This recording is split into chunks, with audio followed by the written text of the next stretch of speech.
Bismillahirrahmanirrahim. Assalamualaikum warahmatullahi wabarakatuh.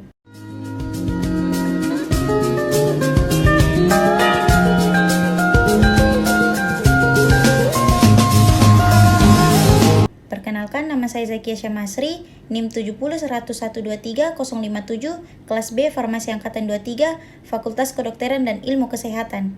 Di sini saya akan menjelaskan sifat-sifat Allah beserta dalilnya. Kemudian dilanjutkan dengan pertanyaan, bagaimanakah akhlak kita terhadap manusia, alam, dan Allah? Langsung saja, sifat Allah yang pertama yaitu wujud. Wujud artinya ada, jadi mustahil Allah itu tidak ada. Dalil wujud ada pada Quran surah As-Sajdah ayat 4 yang berbunyi, Bismillahirrahmanirrahim. Allahul ladzi khalaqas samawati wal arda wa ma bainahuma fi sittati ayyamin tsumma stawa 'alal arsy, yang artinya Allah yang menciptakan langit dan bumi dan apa yang ada di antara keduanya dalam 6 masa. Kemudian dia bersemayam di atas arsy. Sifat Allah yang kedua yaitu qidam, yang berarti permulaan atau awal. Jadi tidak ada yang mendahului Allah. Dalil qidam ada pada Quran surah Al-Hadid ayat 3 yang berbunyi, Bismillahirrahmanirrahim. Huwal awwalu wal akhiru wal zahiru wal batinu wa huwa bikulli syai'in alim. Yang artinya dialah yang awal, yang akhir, yang zahir dan yang batin, dan dialah yang maha mengetahui segalanya. Sifat Allah yang ketiga yaitu baqa, yang artinya kekal atau abadi. Mustahil Allah itu fana atau binasa. Dalil baqa ada pada Quran surah Ar-Rahman ayat 27 yang berbunyi, Bismillahirrahmanirrahim. Wa yabqa wajhu rabbika dzul jalali wal ikram, yang artinya dan tetap kekal wajah Tuhanmu yang mempunyai kebesaran dan kemuliaan. Sifat Allah yang keempat yaitu muhalafatul lil hawadith, yang artinya berbeda dengan yang lain. Dalil muhalafatul lil hawadith ada pada Quran surah Asy-Syura ayat 11 yang berbunyi, Laisa kamislihi syai'un, yang artinya tidak ada satupun yang serupa dengannya. Sifat Allah yang kelima yaitu qiyamuhu binafsi, yang berarti berdiri sendiri. Dalil qiyamuhu binafsi ada pada Quran surah Fatir ayat 15 yang berbunyi, Ya ayuhan nasu antumul fuqarahu ilallah wallahu huwal ghaniyyul hamid, yang artinya wahai manusia, kamulah yang memerlukan Allah dan Allah dialah yang maha kaya, tidak memerlukan sesuatu, maha terpuji. Sifat Allah yang keenam yaitu wahdaniyah, yang berarti maha esa. Dalil wahdaniyah ada pada Quran surah Al-Ikhlas ayat 1 yang berbunyi, Qul huwallahu ahad, yang artinya katakanlah Muhammad, dialah Allah yang maha esa. Sifat Allah yang ketujuh yaitu qudrat, yang berarti maha kuasa. Dalil qudrat ada pada Quran surah Al-Baqarah ayat 20 yang berbunyi, Innallaha ala kulli syai'in qadir, yang artinya sungguh Allah yang maha kuasa atas segala sesuatu. Sifat Allah yang kedelapan yaitu iradat, yang berarti berkehendak. Dalil iradat ada pada Quran surah Yasin ayat 82 yang berbunyi, Innama amrohu idza arda syai'an ayyakula lahu kun fayakun, yang artinya sesungguhnya keadaannya apabila dia menghendaki sesuatu maka ia berkata terjadilah, maka terjadilah ia. Sifat Allah yang kesembilan yaitu ilmu, yang berarti maha mengetahui. Dalil ilmu ada pada Quran surah Al-Anfal ayat 75 yang berbunyi, Innallaha bikulli syai'in qadir, yang artinya sesungguhnya Allah maha mengetahui segala sesuatu.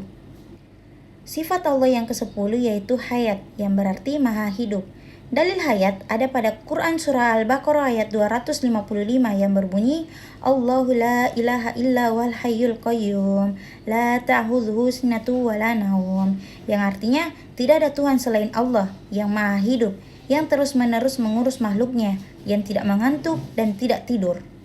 Sifat Allah yang ke-11 yaitu samaun, yang berarti mendengar. Dalil samaun ada pada Quran surah An-Nisa ayat 148 yang berbunyi, Wa kanallaha sami'un alim, yang artinya Allah yang maha mendengar dan maha mengetahui. Sifat Allah yang ke-12 yaitu basor, yang berarti melihat.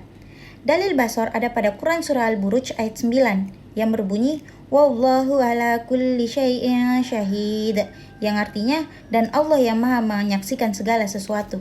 Kemudian sifat Allah yang ke-13 yaitu kalam, yang berarti berfirman. Dalil kalam ada pada Quran surah An-Nisa ayat 164 yang berbunyi, Wa kallamallahu Musa taklim, yang artinya dan kepada Musa Allah langsung berfirman.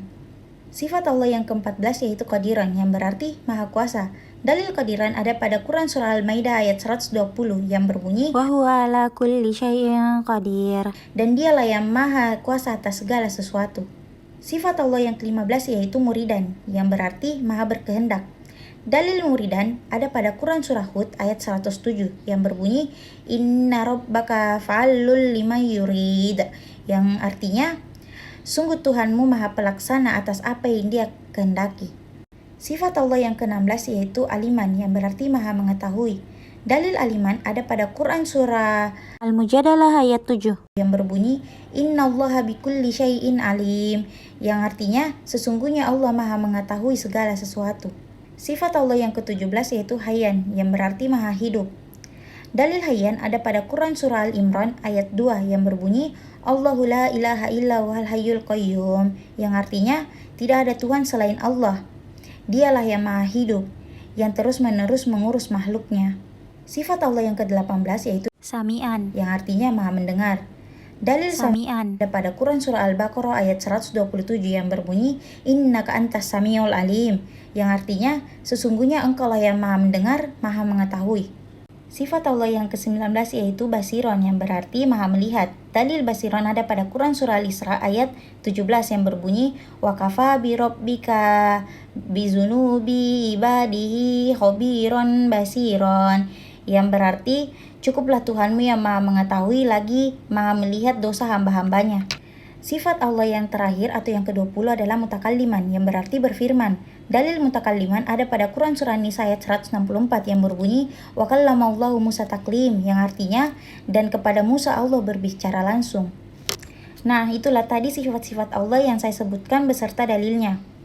Kemudian kita lanjut kepada pertanyaan, bagaimana akhlak kita terhadap alam, manusia, dan Allah. Oke, lanjut. Bagaimana akhlak kita terhadap Allah? Akhlak kita terhadap Allah antara lain, mencintai Allah melebihi apapun, mensyukuri nikmatnya, menjauhi larangannya, melaksanakan perintahnya, bertaubat kepada Allah, dan bertawakal. Lanjut, bagaimana akhlak kita terhadap alam? Yang pertama yaitu menjaga dan melestarikan alam, menghormati keanekaragaman hayati, dan mengurangi limbah. Kemudian bagaimana akhlak kita terhadap sesama manusia? Yang pertama yaitu empati, bertindak adil, dan menghormati yang lebih tua serta menyayangi yang lebih muda, menghargai pendapat-pendapat, serta sopan dalam berkomunikasi.